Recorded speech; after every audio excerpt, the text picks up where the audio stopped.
If you are buying a home here in Austin, Texas, but the appraisal comes back low, that could completely kill the deal. Most buyers, especially first-time home buyers, don't typically understand what an appraisal is and how it can affect the transaction, but this lack of preparation could cost you thousands of dollars at the end of the day. Hi, my name is Brigid Schlegel. I am your Austin, Texas real estate agent.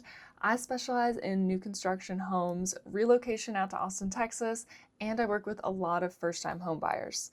I have a background in investment real estate as well, so if you're a fix and flip investor or have a distressed property, I can help you with those properties too. If you are thinking about buying out here in Austin, Texas, it's good to have a plan set in place first. Book a one-on-one call with me or just give me a text anytime and we'll get together to discuss the next steps for your particular situation and see if it's a good fit to work together. My goal at the end of the day is to help provide you as much value as possible when it comes to making educated real estate decisions, and I help a lot of people just like you who have found me here straight through YouTube.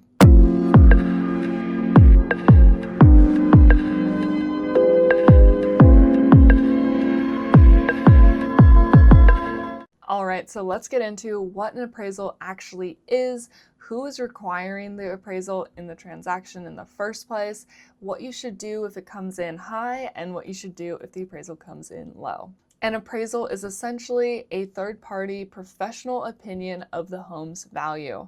It is done by a licensed county appraiser, and their job is to essentially put together an estimate of the market value for your home based on comparable sales, condition of the home, location of the home, and current market trends. Typically, your lender is the one who's going to require you get an appraisal done during the escrow process.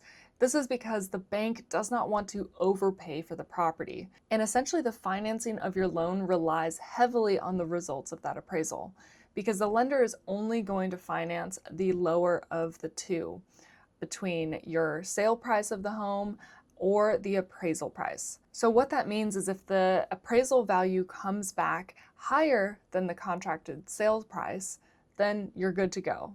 No problem, because everything will move forward as planned and the lender will finance you at the current sales price that you've agreed upon with the seller. You can also look at it as a win in this scenario as well, because if the appraisal price comes in higher than the purchase price, you're essentially gaining instant equity in that purchase. And there's nothing the seller can do to change the sale price after the fact. The seller doesn't even actually have the right to see the results of the appraisal because that is private information and something that you as the borrower or the buyer would have purchased as a prepaid item before closing. Now, where it gets tricky is if this appraisal comes in lower, because again, the bank is only going to finance based on the lower of the two, either your appraisal or the sales price.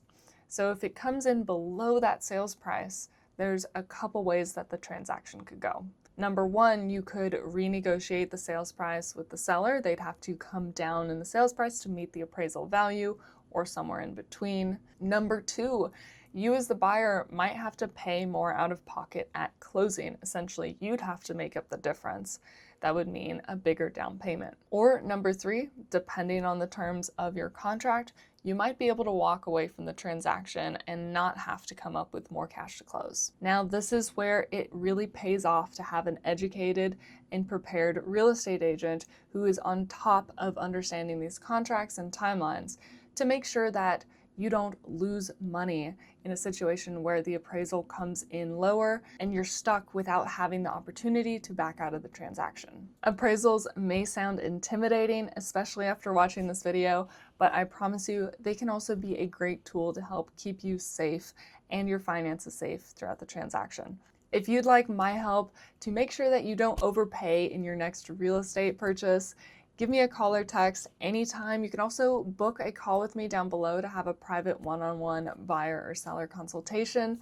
So please don't hesitate to reach out if you've got any questions at all about the market here in Austin, Texas, or what you could do to protect yourself in that next real estate purchase. Thanks so much for watching. Please hit the like and subscribe button. I'd love to hear your feedback. Drop a comment down below and tell me where you're watching this video from. And again, if you're moving out to Austin, Texas, I'm your girl, so please give me a call or text anytime, and I'll see you in the next one. you.